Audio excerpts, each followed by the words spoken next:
મિત્રો સ્વાગત છે તમારું અમારી યુટ્યુબ ચેનલ ઓનલી ઇશ્યુની અંદર।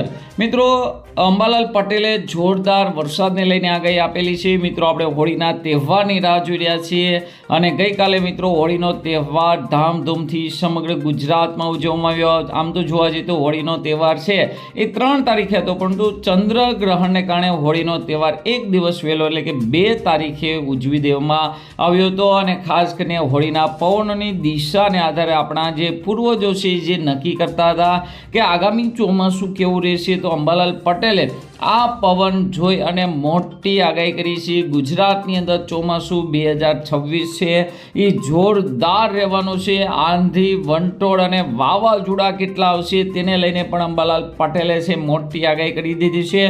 તો આજના વિડીયોમાં આપણે અંબાલાલ પટેલે શું કહ્યું, કેવું ચોમાસું રહેશે, આંધી કેવી આવશે, વંટોળ કેવા આવશે, વાવાઝોડા કેવા આવશે, જેને લઈને સમગ્ર ગુજરાતની અંદર ચોમાસું 2026 કેવું રહેશે તેને લઈને આજના વિડીયોમાં આપણે વાત કરવાના છીએ।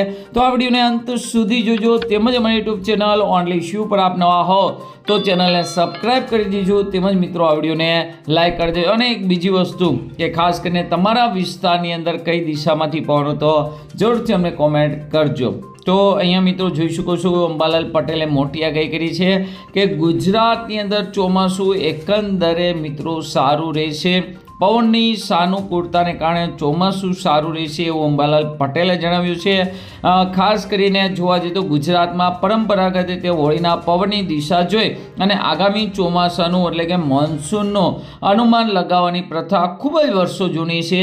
ત્યારે અંબાલાલ પટેલ દ્વારા દરેક મીડિયા ચેનલો પહોંચી જતી હોય છે અને હોલિકા દહન સમયે ફૂંકાયેલા પવનને આધારે વર્ષ 2026ના ચોમાસા અંગે ખૂબ જ મહત્વની અને રાહતના સમાચાર આપતી અંબાલાલ પટેલની આગાહી સામે આવી ગઈ છે।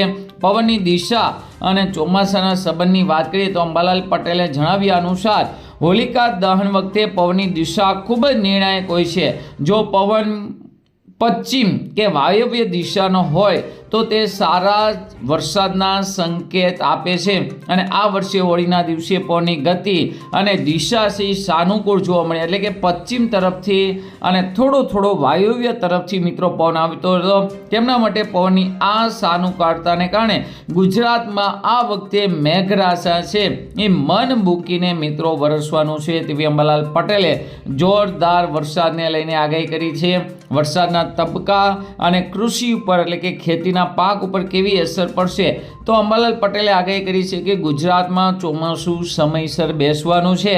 શરૂઆતના તબક્કામાં દક્ષિણ ગુજરાત અને ત્યારબાદ સૌરાષ્ટ્રના દરિયાકાંઠાના વિસ્તારોમાં સારો વરસાદ જોવા મળશે। ત્યારબાદ મધ્ય ગુજરાત અને ઉત્તર ગુજરાતમાં સાર્વત્રિક વરસાદની શક્યતા છે। ખેડૂતો માટે વાત કરીએ તો ખેડૂતો માટે સમાચાર છે એ આશીર્વાદ સમાન છે, કારણ કે વાવણી છે એ વાવણી લાયક વરસાદ છે એ સમયસર થવાનો છે, એટલે કે જૂન મહિનાની રોણની આજુબાજુમાં પૂરી થતાં જ વાવણી થશે, જેને કારણે પાકની અંદર ઉત્પાદનની અંદર પણ વધારો થશે તેવી અંબાલાલ પટેલે જોરદાર આગાહી કરી છે। નદી નાળા છલકાશે, જળ સ્થળમાં વધારો થશે તેની પણ આગાહી કરી છે। આગાહી મુજબ વાત કરીએ તો આ વર્ષે ચોમાસું એકંદરે ખૂબ જ સારું રહેશે। ભારે વરસાદના સ્પેલ આવવાથી રાજ્યમાં મુખ્ય નદીઓ જેવી કે નર્મદા, તાપી, મહી નદી છે આ નદીઓની અંદર નીર આવશે। જળાશયોમાં પાણીની આવક વધવાથી સિંચાઈ અને પીવાના પાણીની સમસ્યા નથી રહેવાની। ખૂબ જ સારો વરસાદ પડશે। અંબાલાલ પટેલે એમ પણ ઉમેર્યું છે કે અમુક વિસ્તારમાં અતિવૃષ્ટિ જેવી સ્થિતિ પણ સર્જાઈ શકે છે, એના માટે તંત્રએ સજ્જ રહેવું પડશે તેવી પણ મિત્રો આગાહી કરી છે। ગ્રામીણ અર્થતંત્રને વેગ આપનારું સાબિત થશે ચોમાસું, એટલે કે હોળીના પવનના વર્તારા મુજબ ગુજરાતમાં આગામી ચોમાસું છે ખૂબ જ સુખદ રહેવાનું છે। અંબાલાલ પટેલની આગાહીથી રાજ્યમાં કૃષિ જગતની અંદર ઉત્સાહનો માહોલ મિત્રો આ જોવા મળી રહ્યો છે। પવનને આધારે થયેલું આંકલન ગ્રામીણ અર્થતંત્રને ખૂબ જ વેગ આપનારું સાબિત થવાનું છે। તો ખાસ કરીને મિત્રો પવનની વાત કરીએ તો ખાસ કરીને આવી રીતે પવન છે આ દિશાની અંદર જતો તો અહીંયા તમે જોઈ શકો છો બાળાની, સોળાની અને ખાસ કરીને તડકા વરસાદ વરસાદમાં ઘાલમેલ, તો તેને કારણે મિત્રો જોવા જઈએ તો ખાસ કરીને જુદા જુદા વિસ્તારોની અંદર 12 આનીથી લઈને 16 આની અને કેટલાક વિસ્તારમાં વાવાઝોડાની કારણે અતિવૃષ્ટિના સંકેત પણ મળી રહ્યા છે. મિત્રો તમારા વિસ્તારમાં ઝાડ છે કઈ બાજુ ગઈ હતી જરૂરથી કોમેન્ટની અંદર વિસ્તારપૂર્વક જણાવજો. આજના વિડીયોમાં મિત્રો આટલું જ, છતાં પણ કોઈ પણ માહિતી હોય તો જરૂરથી જણાવજો, તેની માહિતીનો ચોક્કસ અમે જવાબ આપશું અને દરરોજ મિત્રો એક વિડીયો આવતો રહ્યો તેવો પણ હું પ્રયત્ન કરીશ. તો આજના વિડીયોમાં આટલું જ. આપ બધાનો ખૂબ ખૂબ આભાર કે અમારી વિડીયો સાથે, અમારી ચેનલ સાથે જોડાયેલા રહીએ. અસ્તુ. જય હિન્દ, જય ભારત.